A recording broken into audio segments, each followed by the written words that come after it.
This week, we welcome back Fleming Shi, Chief Technology Officer at Barracuda, to discuss ransomware, the attack that keeps on working. In the Leadership and Communication segment, how to succeed as a new Chief Information Security Officer, CISO.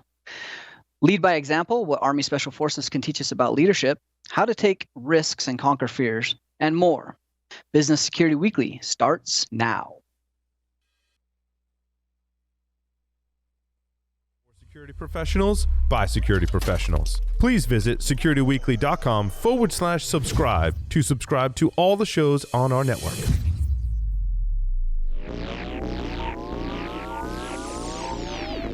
Broadcasting live from G Unit Studios in Rhode Island, it's the show where we explore the business of security to improve the security of business. Your trusted source for actionable insights on leadership, communication, and innovation. Get ready for Business Security Weekly.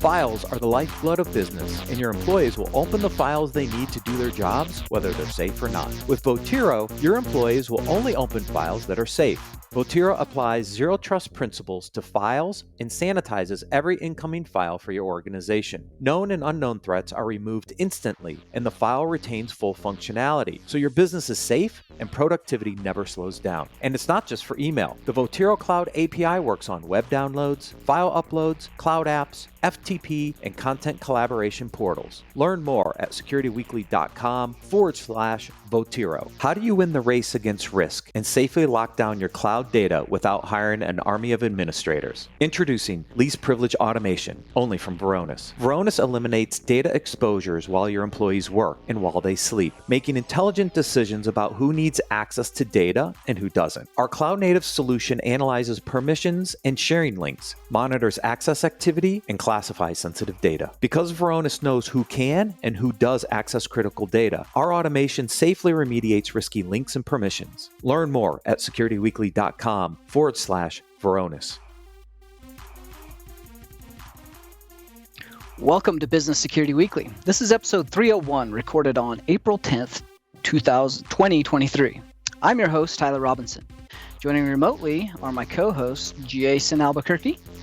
Hey, what's going on, Welcome, Tyler? Jason. Good to see you. Good to see you in the seat, my friend. Well, you know, got to step up once in a while. Can't let Matt have all the fun all the time. Totally. Excellent. Follow us on LinkedIn for updates across your organization, show highlights, and more. You can find us by searching for Security Weekly Productions. This segment sponsored by Barracuda. To learn more, please visit securityweekly.com/Barracuda. This week, Fleming Shi with Barracuda. So Fleming joined Barracuda in 2004 as a founding engineer for the company's web security product offering. He helped create the first versions of Barracuda's message archiving product and paved the way for expansion into new content security product areas. As the Chief Technology Officer, Fleming leads the company's threat research and innovation engineering team in building future technology platforms to deliver continued success in their pending network and content security. Fleming, welcome back to Security Weekly. Definitely not your first rodeo here. Thank you for having me, guys. It's been a few months, but definitely been back before. And unfortunately, the topic still remains the ransomware attacks out there, and I think it's important to remind people how things have evolved, and hopefully give folks an update. Yeah, absolutely. The ransomware, at one point we thought we were going to stop ransomware. The next we were going to prevent ransomware. AI was going to fix ransomware. EDR was going to stop it. XDR. We had all the things, and it seems like many of us veterans, we get quite cynic about things like this. And ransomware is one of those that is stuck along for the ride and is probably one of the most prolific problems, I would say, in the enterprise today, at least from a monetary and publicity standpoint. Wouldn't you agree? Definitely. I mean, if you think about how the ransomware gains have started out many years ago, it was much smaller operations and even targeting consumers. Then they started figuring out this opportunity to earn, cryptocurrency and be sort of hard to track, and start working with different variants, and just overall, it's economy for them. And in the early days, it was all about encrypting your files, cost disruption. Of course, business continuity is one of the key elements why people will pay for the ransom to actually get back to business. But also, it's important to see the attackers are starting to take the data and exfiltrate or even extortion and doxing. So layering on multiple opportunities for them to get paid. So that's becoming more dangerous as well. And recovery from ransomware is not an easy thing. It's not a few hours or a few days. A lot of these takes multiple negotiations and also making sure the data that someone have lost is not used against them for their brand and against their reputation. So yeah, it is becoming a serious economy in the hands of the bad guys. Yeah, it is very interesting. We should step back and look at like history a little bit, and I wonder if kind of hindsight we had taken a different approach to ransomware from a business continuity standpoint and even kind of the negotiation standpoint, where we were starting to see the ransoms and double and triple extortion. I wonder if we had put some different restraints around this, if we would be in a better position today where it wasn't as monetarily advantageous to the attackers. Now we've got such large ransoms and there's so many groups doing this because in the early days it made money. So do we kind of put ourselves in this position because we started paying and it was kind of a new and different threat that organizations and businesses were not prepared to handle yet? Yeah, definitely. If you put some focus on our ransomware insights report, just this year, I think we released it a couple of weeks ago. One of the things you can see is businesses and professional, environments where basically are paying the ransom because they want to get back to business to some degree. And also I want to touch on cyber insurance, right? In the early days of cyber insurance, was pretty naive, like, hey, this can happen, but when it happens, we'll help you. And it was kind of like snowballing to the degree where cyber insurance actually is harder to get today because they're not going to be able to afford to pay all the ransoms out there because the ask is going up. To some degree, even I think we shared last year, one of the insurers wanted to actually rescind the insurance payment, insurance coverage because there was misrepresentation of how the victim was using MFA. So if you think about all these things kind of working together in some way, it is designed to actually protect people and businesses.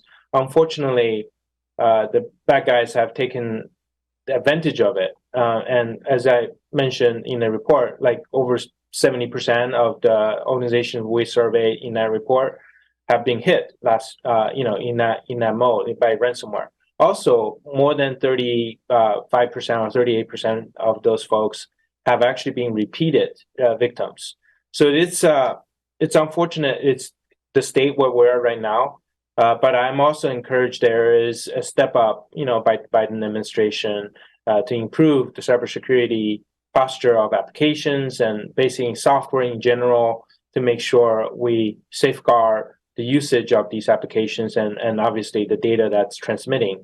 And that's important to actually see because, now we have, I think we're kind of woken up to some degree. Even cyber insurance is much harder to get underwriting.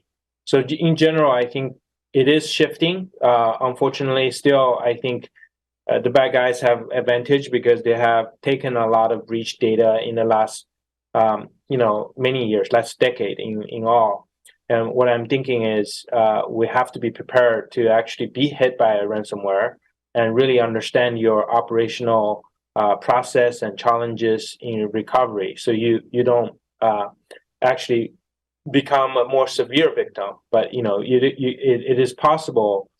I would say most likely it will be hit, but once you're hit, you want to be able to recover quickly. So I think Yeah. our mindset has to switch to that mode. No, I Yeah, think and you're Shi, I mean, spot on. Go ahead, Jason. I was just going to say the report is so telling, right? I mean, you had mentioned Fleming that 38% were hit twice, but you guys take a little bit deeper dive into the verticals, and it's just amazing how these malactors are focusing on verticals where they know they can get payments, critical infrastructure. I mean, when you look at energy, oil, gas, all the utilities, 44% were hit by 2 attacks. You look at business and professional services, 34% were hit at least once, above 20% multiple times. They're going where the money is. They're going where they can, if they can make an impact, they know that the companies are going to pay. They're going to pay out that ransom. You can see the strategic targeting of these verticals. But you guys do a really good job of breaking those out. So Jason and Fleming and Tyler, I'm interested in your thoughts on this. Like, I'm not a huge fan of regulation and the government getting involved in areas, right? Because I think it ends up they're always behind the curve, they're behind the 8 ball. But this is one area where I just wonder if, while I'm an advocate for the technology that can get in front of these security issues and stop this stuff. I mean, that's what we all do as technologists and business leaders. But I'm wondering if this is an area where legislation and actually putting in some regulation that says businesses can't pay ransomware. Like it's just federally illegal. You can't do it, right? Would take away the complete impetus for it. Like it wouldn't stop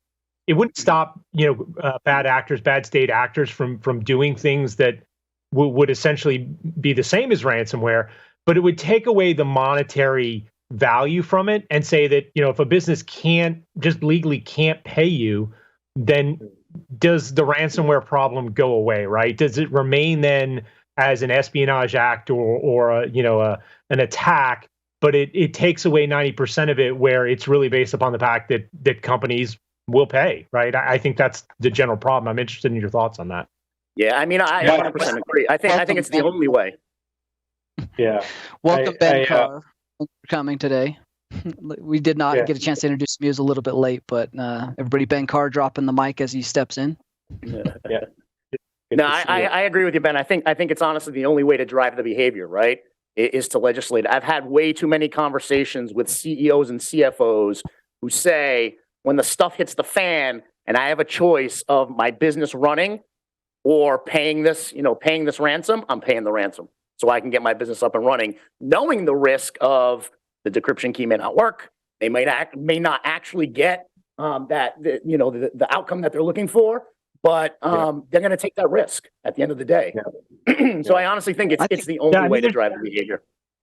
Yeah. There's just so many areas in cyber when you look at it, like things that, if somebody's trying to attack you and cause physical harm, right? If someone's trying to attack you to get company secrets and exfiltrate data out, that's things we all expect. But these issues where people have now turned it into monetization just make it, it's a no-win situation, whether you're a CISO, a CEO, a CFO. Like, what do you do? Your business is down. You need to get back up. It's going to cost you money. And so I just think like people have to move on this and governments have to move on this and just change the dynamic, right? Just flip the script on them and say, we'd love to pay you, but we can't. That's right. And like you said, it's not going to stop everything, right? It's not going to stop it all. But at the end of the day, it's going to mitigate a lot of that risk from the monetary side. Yeah, actually, super supportive of that concept. In fact, I mentioned it a few years ago in a write-up related to government being under attack, municipalities, sort of under-resourced environments where potentially also hold a lot of PIIs and lots of important information about people. I think the challenge always comes down to what if it's a hospital? You have to operate, you have to do certain things, right? The attackers are getting smarter in the sense where they're going after, targets where it is, like you mentioned, critical infrastructure is another one. It's not just the first victim. It affects like millions of others right after that first victim in a critical infrastructure situation. So absolutely, I think some guardrails in order, like you guys know, like if you get hit 3 times, that's it, right? Like your business should be, like seriously examined for viability, because you can't safe keep people's data. And it's not like in the past where the data could be sitting in a vault, like a physical vault and file cabinets and stuff. Now it's actually can be exfiltrated silently. And unfortunately, because of those scenarios, it's like a snowball effect. More data breaches leads to more attacks. More attacks leads to more data breaches. So we have to really, get really good at stopping it in the earlier part of those of those attack chains. I think. And yeah, so I agree with you guys on the consensus of not paying, also putting some rules in place. So yeah, and Fleming, in your report, it actually says healthcare was one of the least likely to pay the ransom. They only pay 22% of cases, right? So yeah, things are getting better. Like back in 2019, I pointed out the municipalities. I think you guys probably remember, this is pre-pandemic, where certain cities or even municipalities was attacked multiple times because they also talk about, like in their press coverage, they say, yeah, we have cyber insurance. Maybe don't talk about cyber insurance in a press coverage. You just say, hey, this is something under investigation, and they should really understand, being repeated victim, unfortunately, just makes it, really unsafe for the people who lives in that, obviously in those municipalities. But that said, you can see public sector health actually come down quite a bit. Businesses are still paying because I do see the viability of their, their business has to continue, especially in this type of environment. If you don't safe keep people's data, you get crucified, right? And your business won't be able to survive. So, yeah, so, some guardrails are coming, and also the like just the increase adoption of SaaS applications. Like every organization probably has hundreds and sometimes in thousands of SaaS applications people are using, and that means the software is running through either a browser or web web app, that the data actually stored in the SaaS application builders environment. So those environments are super critical, because if you lose a credential through like some kind of account takeover, someone infiltrated your email, that single sign-on can actually lead to a data breach that you don't even have access to, right? Or at least you don't control, right?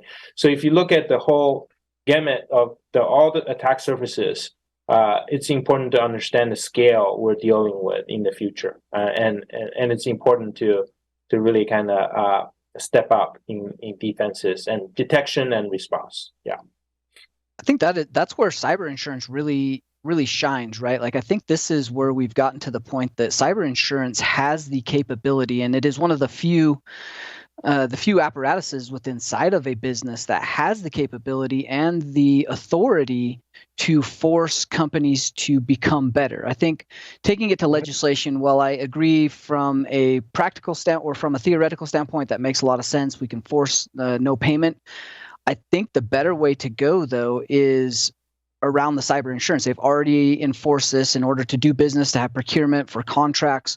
All the things that are required for a business to operate is pushed through cyber insurance. So if cyber insurance has that lever and has that big carrot, that means companies have to start following that. And we've seen cyber insurance really step up the game, really get good with not just doing questionnaires and having active assessments to ensure that the security is better. I think the next iteration of that, though, really is going to have to be cyber insurance working as a trusted partner and providing these companies that are trying to get cyber insurance and doing these assessments a means and good guides with trusted vendors to make those leaps in security very quickly, so that they can continue to operate, continue to do business, but do it in a secure manner. And I think there's opportunity there between MSSPs, between cyber insurance, and between things like CISA and their free assessments. I think all of those things, providing those guidances and getting a much more flexible program out there for everybody to be able to adopt, that's when we start to see some real big changes. Definitely. I think cyber insurance is one of the key drivers, because the ask is so high now. People are out there shopping for cyber insurance, and one of the main criteria is to make sure you have the level of security. Not only tooling, but just the process and recovery capability built into something that allows the underwriter to feel confident about a business, right? So if you think through all that, it's like a credit report, but instead of about you're able to pay on time, it's about your ability to secure your data, secure your business. And to me, I think cyber insurance companies can't survive if they don't step up the game and don't force continuous monitoring of their customers, right? So I think it was 2021 was the first year they lost money. So they actually had a monetary incentive, and they, as a business, had to make some adjustments. I mean, insurance has always made good money, hand over hand. It's been very clear from an underwriter standpoint that the risk equals the money, and the money always comes out on top. Well, 2021 we had so much ransomware that they actually lost money, and that's when things had to get adjusted. And I think that was a good tipping point for everybody, but it is still a long road, as we all know. Yeah, and I think the other issue from let me go ahead. I was just going to cover a stat from the report. It's over like 77% or so, 70% plus cyber insured. Basically, organizations were attacked, right? So basically, the point is, the attackers are going after companies with cyber insurance because they feel like they are able to pay. At the same time, doesn't mean they will be successful, right? So that means the cyber insurance is a key component of it to proactively step up the defense and the detection and response. So hopefully that will become the norm in the future, where cyber insurance companies are going to make sure all the organizations they're underwriting are ready for a ransomware attack.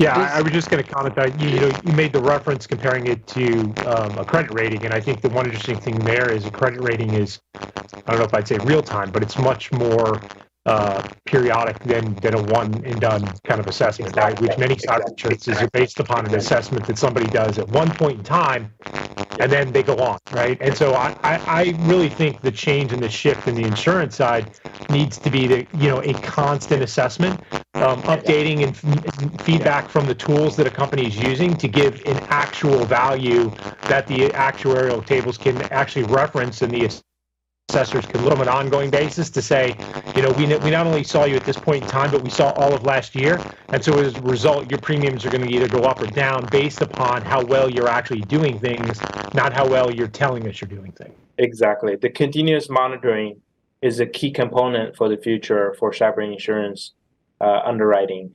Part of it has to do with the ability to collect data continuously. And also, it's important to be able to sift through all the data, because if you're just logging, it's not going to be enough, right? You have to be able to make sense of all the different loggings from different parts of the world for your employees, for your users, all that. So the ability to do all that requires something like XDR type of platform to actually operate with all those data. So I think the future does look pretty bright in a sense where folks are starting to really put quality of your tooling and your ability to recover at the forefront before they even think about signing your cyber insurance underwriting your cyber insurance. Yeah. And Fleming, I mean, in the report, it goes through a lot of the best practice areas that we should be focusing on, and this, probably can equate to an insurance organization when they're monitoring. None of these items are these big bang epiphany moments. These are things that we've known about that we should be doing for decades at this point, right? Yeah. Protecting your credentials, MFA, making sure you're configuring your apps in your infrastructure, right, correctly, and monitoring it. Have a good BCDR plan. Make sure you have, an incident response plan that you exercise and you're actually practicing it and building the muscle memory. Having some level of detection and response. You call out XDR here. making sure you're doing phishing campaigns and educating your staff, and have some level of email protection. These are all core things, foundational things that we should be doing, but we're still not getting it right, right? Because in many instances, and I'll say it again, it's the say easy, do hard. These things are hard to do. They take time, and they're not shiny, and they're not, the blinky lights and the new technologies. So, we're not making progress because I don't think we've taken a step back, and we're not accomplishing these core tasks, these foundational items that we need to get good at. Yeah. Also, partially because a lot of companies may have a lot of tools, but the amount of talent and resources that understand the analytics behind all the data is very limited, right? In a different report, we talk about, there are 2.7 million job openings in the world, or like 750,000 U.S. job openings related to cybersecurity. So it has to get smarter, and also different vendors, they have to start working together with sort of shared data model that allows you to identify signals and exchange signals. So attacks can start with email, but it can stop there when it happens, right? Don't let it go further. And I call it short-circuiting attack. So those are things that we have to do as the industry to improve the chances of surviving a ransomware attack. Yeah, we've gotten to that point though where we have so many threat actor groups now and so many people targeting. I think you stated it earlier. We have all of these breach and all the breach data and ransomware gangs that have exfiltrated all this data. I think our next iteration is going to be actually more critical to get correct, because you're going to have supply chain attacks. You're going to have better context phishing emails or targeted attacks against organizations that have insider knowledge because of all the data that's been leaked or exfiltrated. So the next iteration of this is going to require some more advanced tactics, and we add on top of that single sign-on and SaaS application. What happens when ransomware? I mean, we've already seen the shift of ransomware down to the hypervisor, where ESXi is going to be ransomed, and now your whole platform for virtual environments, which houses your domain controllers, Active Directory, SQL database, email, all the things. All of those things are a problem that you're going to have to walk through, and I think that's where we're going to run into big issues. Definitely. From the perspective of the right, type of tooling for future, you have to look at it, from every attack angle. Just as you said, breached credentials. A lot of the phishing attacks these days are just to get the credentials, right? They hijack or basically impersonate a site that you might be using or trust. And once they get their credentials, they can get into your environment or your SaaS applications that you don't run. You're obviously just using, and sort of start taking over and exfiltrate data. And that can happen at night. That doesn't show up on your radar because your firewall doesn't have that log entry. That log entry goes into the SaaS application. So there's a call for action to all the SaaS builders to increase their security features beyond just providing MFA capability and maybe even just role-based administration or access kind of control, but also provide other security features so vendors like Barracuda and others can interact with and basically reduce that chance of basically misconfiguration or policy drift that those settings inside the SaaS application themselves. So we have seen that in the cloud environment, like hyperscalers. CSPM, for example, is a great tool to allow you to understand how your users are configuring your environment in AWS or Azure. But in SaaS applications, we also need the same level of controls. And most of those controls, once it's made available, it can be monitored continuously. It can be, interacted with, or can be, the settings for security can be, the posture can be raised, depending on what the user is, all that stuff, right? So I think hopefully all that investment from not only the government but from everybody call for the action to improve the security pours into providing that type of capabilities in the future. Yeah, and I mean the report, Fleming, is not all doom and gloom either. I mean, there's a section of the report that shows that we have an uptick in organizations feeling like they're better prepared, right? I mean, in 2019, exactly. it was 44% of organizations saying that they didn't feel prepared. It's gone down to 27%. So we're making progress. We're moving forward in the right direction. So I think we just need to continue on, right? Continue down this path and keep moving forward. Yeah, the report definitely tells the story of awareness, better readiness, and also we talk about how email continued to be sort of the beginning part of the ransomware attack, partially because what they're trying to do is extract credentials. But it is also clear that this problem, and we're all dealing with, the report covers it. It's not just the larger enterprises anymore. Smaller companies probably more likely to be challenged in a business continuity kind of manner during a ransomware attack is also under the same type of threat, right? So definitely something we have to continue to drive awareness and better preparation. Yeah. Are you seeing a lot? Everybody? I was just going to ask if Fleming was seeing a lot of shift in, let's call it phishing, right? But not so much via email through our collaboration tools like Microsoft Teams and Slack. I've seen some instances where folks are getting phished through their collaboration tools, right? And they're using the new medium because we're all on these collaboration tools because we're working remotely in most instances, and they're leveraging the technologies that the people are using in the business. Yeah, we haven't seen a major uptick on that yet, but the way I see it is those collaboration tools, they have to infiltrate account, like sort of account takeover to some degree to actually be able to implant into their conversation. So to many degrees, still requires them to either have stolen the credentials or fished through some type of communication like email to get that credential to then they can get or they can become a bot into an environment which requires them to eavesdrop and also be able to actually put like a Trojan on the system to actually take over. But we haven't seen a huge uptick because there's just so much out there.